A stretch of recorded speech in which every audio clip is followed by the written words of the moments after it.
Hey, this is Chris with Clinician Connection, and I'm so glad you guys are here with us for the next conversation we're having with people who are going to be part of our awesome inaugural 24 Clinician Connection Conference this April at Virginia Beach. So I'm here with TJ Walsh today. He is hanging out with us. Hey, TJ, what's going on, man?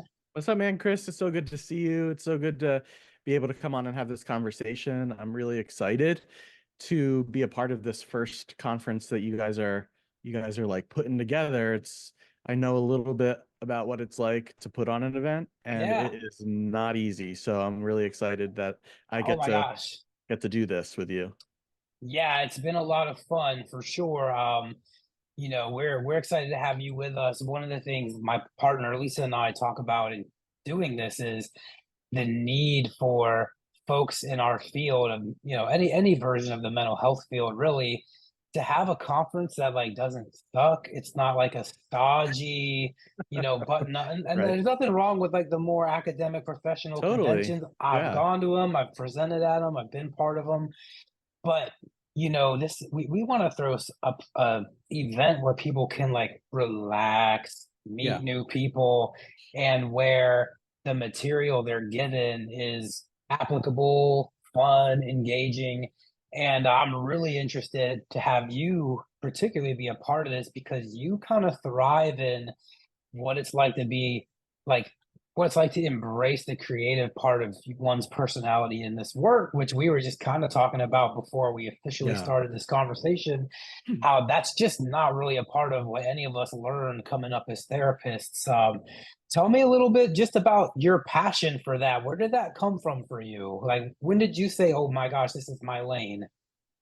Yeah, well, I think it's been a part of my lane for as long as I can remember. I've been lucky enough, Chris, to have people in my life who always kind of fueled my ability to maintain Mm. my creative expression.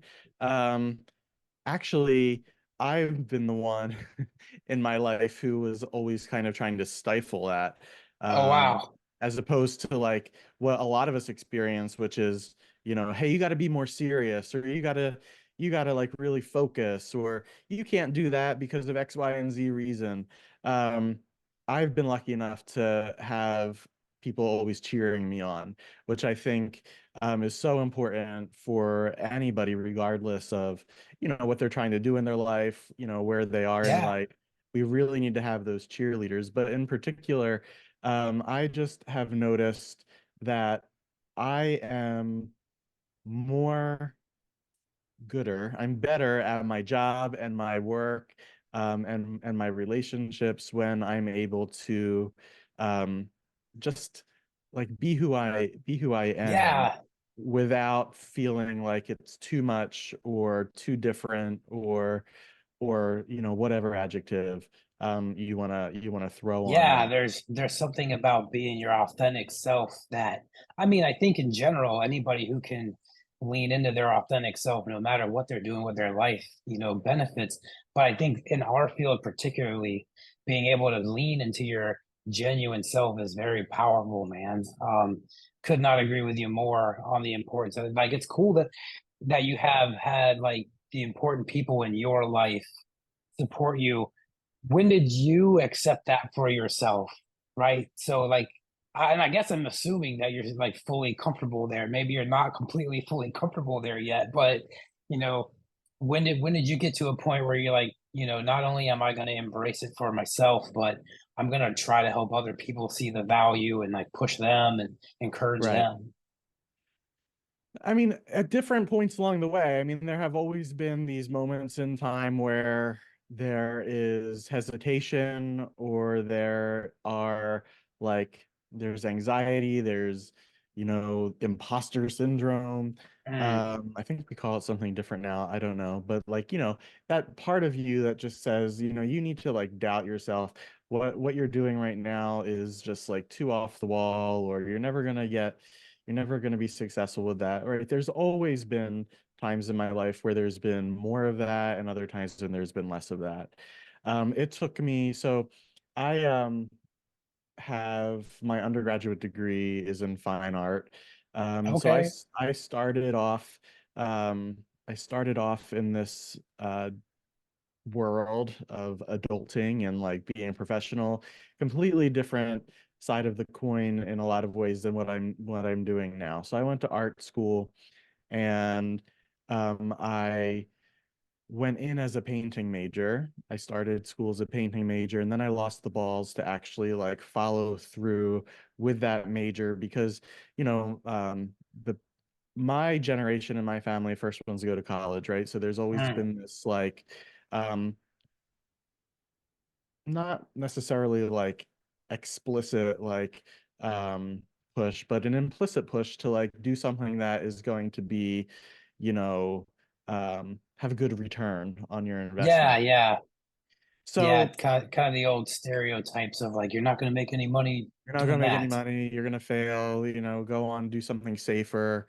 Right. So that kind of playing in the back of my mind, along with just like a low view of myself or a lesser view of myself and my abilities, kind of caused me to make a bit of a turn and go into graphic design, Mm. which I could see more like more of a road to, financial success, a more traditional pathway forward, and all that kind of thing. But even though I went to art school and I was really good at, doing all of the things that you do in art school, learning how to become a better artist, think more creatively, and all of that, it was really hard for me to actually accept the fact, and name myself an artist, right? It was a Mm. really long time before I could do that. I would always play around with like different words and labels and things, um, that like didn't quite like hit that mark. So I call myself a creative, right? I would call myself, um, you know, uh, like somewhat artistic, kind of, sort of, right? But I would never say like, I am an artist and Yeah, this is just a my barrier to artwork. owning that, it sounds like. Right, right. And so there have been times like that throughout my career, that it's come up. But I think over the past couple of years, as I've gotten more clear on who I am as a professional, who I am, excuse me, as a person, outside of my profession, I've been more comfortable at like owning the parts of myself, the aspects of myself that, um, I am, and that I'm like here Yeah. on Earth to do these things. Dude, that's great, man. I'm sure you could probably spend hours talking about that whole journey, and I'd love to do that with you sometime. Sure. But it sounds like, that moving from that passion of art and creativity and learning how to, I guess, be okay with that and accept that for yourself, moving into mental health work. And now here we are. You get a request from myself and Lisa, hey, we're going to do this conference thing. Do you want to be a part of it? That is a ask that requires time, energy, and you have plenty of things to do. Just like me, I have plenty of things to do. What drew you in to be interested in this event with us? Just curious. Well, first of all, I just like the opportunity to go to the beach, right? Yep, I think that that is a real like uh plus to this whole for little sure. project here, right? Like you were saying, we're not in a stuffy conference room the whole time, and all of that. So that is a plus. But for real, I just have a passion or a real like clear vision or image in my mind to help therapists who might be feeling stuck, might be feeling stagnant, might be feeling burnt out, and out of touch with themselves, Mm, reignite or find those parts of themselves that are all of those things. I know that, the lineup at the conference that you guys are putting together is really cool. There's so much information that people are going to get. But what I'm really excited about is being able to do some like have some conversations with the people that are there, do some experiential exercises with some of them, or with them, to kind of get in touch with these parts of themselves that are there, but might be distant, and bring that out in them because I, think that, or I know that because I do this work too, right. that our jobs are really, really hard.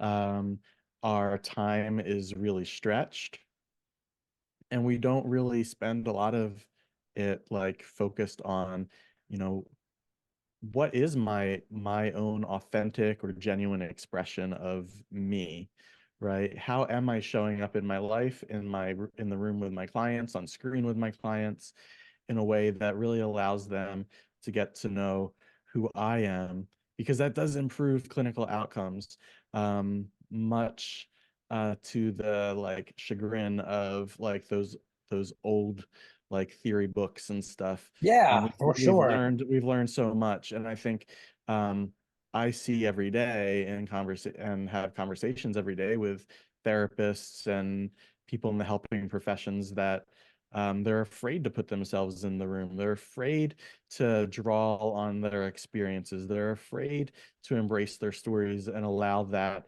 to kind of steep or filter through into their conversations with their clients. And I want to bring a little bit of that to the table down there in Virginia in a couple months. Yeah. Yeah, that really speaks to me. I can remember many times in my career, this guy hanging out, right? All these nice Uh-huh. tattoos on my arm. Right. And the many times I've been asked, like, oh man, do you think that's professional, or do you think that's going to get in the way of getting a job or doing this? And I'm like, maybe in some settings. And I wrestled with that a Sure. little bit. But now I can tell you, conclusively that a handful of my clients are here because they see Right. this. Right. They're like, 100%. I have one lady who's like old enough to be my mom, and she's like, "You're my little tattooed punk rock therapist."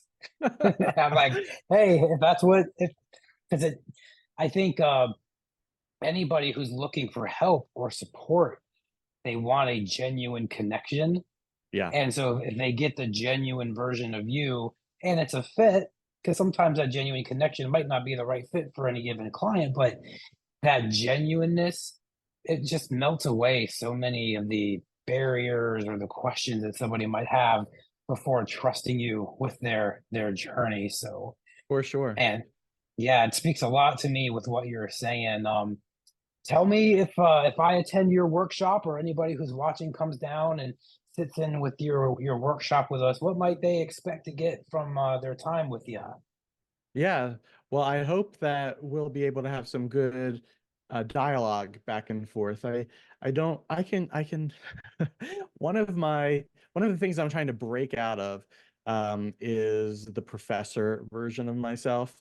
So Mm, um I teach grad students and I teach all different kinds of things to them, and I can tend to be like a a pretty intellectual type of person, or a pretty kind of let me give this didactic presentation. And I've been really trying to break away from that and have more conversations with people, more of a dialogue back and forth. So I'm hoping that what I put together for my time will be more of a dialogue, and less of just like another lecture. And then also we're going to hopefully, if I can plan it out right, have the folks who are hanging out with me do some experiential things on their own for some of that hour and a half, yeah, that'd where be great. they can write some things out, they can draw some things, they can make marks on paper or whatever that allow them to come in contact with that more free, expressive part of themselves. And then we'll come back together, we'll share a little bit, um, but with the goal of having something at the end of that session that you can start to either implement in your own personal life, that then, of course, will uh, filter out into your work with clients, or something that you can take back into the therapy room right away and implement. Yeah. My preference, though, would be that it is the latter, or no, the The former. former, The right? former. Well, Uh, I was gonna say I like that because even in my own presentation that I'll be doing, the thrust is here's stuff you can take and use with your clients immediately. But man, like therapists, mental health professionals, they need to be able to take stuff that helps them as a I person. think so. I think so. Right. And not, and yes, that does have the secondary effect of making you a better person, or I mean, a better therapist. But we want our folks who participate in this conference to walk away feeling better about themselves, feeling healthier about themselves, feeling more passionate and aligned with the work they want to do, not because of the work, but so that they know they're in their sweet spot. So that means a lot to me personally to hear you say that that's part of where you want to take them. So that's Yeah, great. because that, I mean, that will be a benefit to themselves. Oh my goodness, English is my first language. It'd be a benefit to them personally, right? Like you were just saying, but also we live in this world as private practice people, um, who are like constantly being pushed or encouraged to be a brand or have a clear niche or any of those kinds of things. Um, and that's really hard to do if you Okay. aren't in touch with your authentic. I hate the word authentic too, by the way. It's like everywhere, authentic and genuine, but until there's another word, um, that's really hard to do if you're not in touch with that aspect of yourself, that authentic, that genuine aspect of yourself. And going back to what we were talking about just a few minutes ago or whatever, um, in doing this, right? Like you were talking about your client who is like refers to you as her little punk rock Yeah. therapist, right? Or the clients that are really kind of drawn to you for your appearance, and that's something that they resonate with right away and they can feel comfortable with. Getting in touch with our genuine self, our knowing who we are, knowing how to express that. The goal is not to catch everybody, right? But Right. it's really to know who you speak to and who you jibe with and who is attracted to you and likewise who you're attracted to. I mean, that makes the development of your brand image, of your services, of your Yeah. niche, Well, much yeah, more because I easy mean, to come in right. contact with. Because you and I were both different individuals with different strengths and talents and interests and all that. And if I get to be my genuine self and you get to be your genuine self, then we will connect in more meaningful ways with clients. Even though we could try to be whatever the poster version of a therapist is, and we could probably see plenty of people, but you and me and everybody else being able to be in their zone, you get to help the right kind of people the way they Right. need to be helped, as opposed to others who may just end up getting, I mean, not bad care, but not the best that they could get. Because again, maybe people feel a little pressured to fit into this box or this box or that box. Yeah, like cookie cutter care, right? Like, Mm-hmm. maybe they're getting their needs met, maybe, their symptoms are reducing, right? You can kind of like, change some diagnoses if that's your thing. Um, but they're not coming into contact with, somebody that they can really feel a connection to, really feel safe with. Um, but if they have that, uh, a therapist with the ability to be that for them, you know, there's so much more that can happen in that person's life or those people's lives. Yeah. And also it's rewarding for the therapist too. We're less drained, we're less burnout, we're less uh begrudging the fact that we have to like go in and see another human being today, right?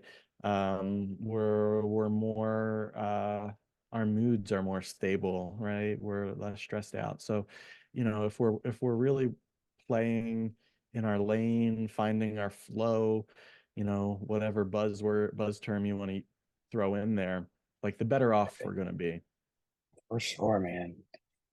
Oh, so good, man. I'm excited for people to come and spend that time with you. I think it'll be good for anybody who's able to make it. I always like to ask people in our line of work, if you were not working in mental health, Yeah. and for you, I'm also going to take art off the table. If Oh, you okay. weren't working in mental health or art, what kind of gig or job do you think you would enjoy doing? And I tell people for me, it's probably I'd be a chef somewhere.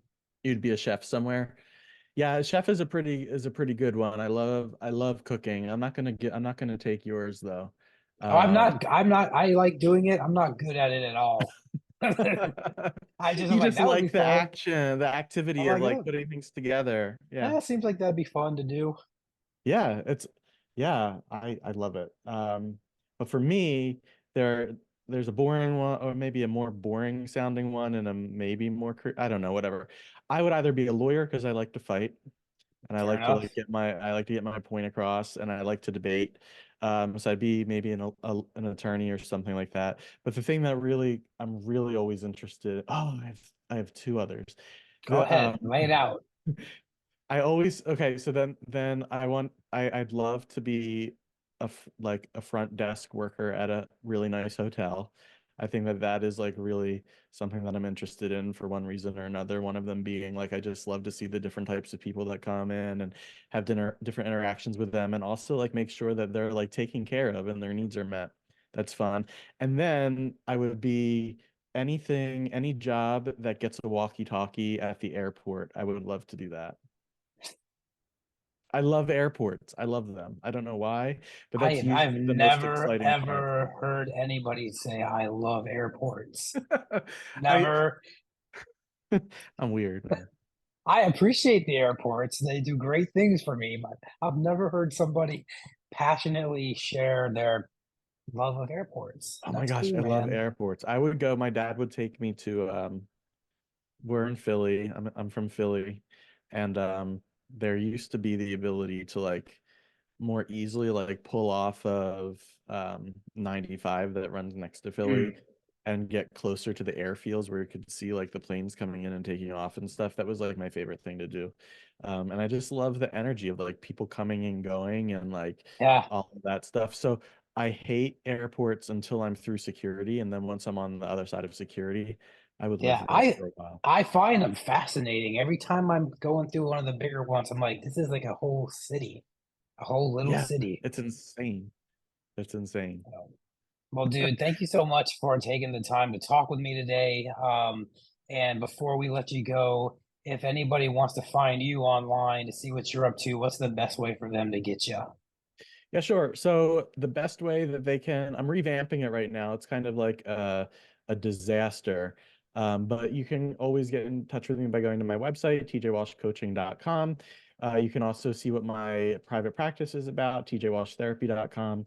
And then I do have a Facebook group for artists and creative people called the Bold Creatives Collective. You can type that into the search bar on the Facebook and find it and join me over there.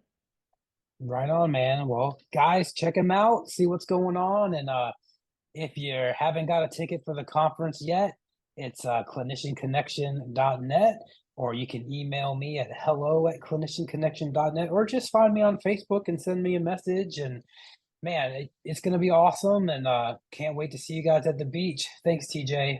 Yeah, Chris, thanks for having me on here today.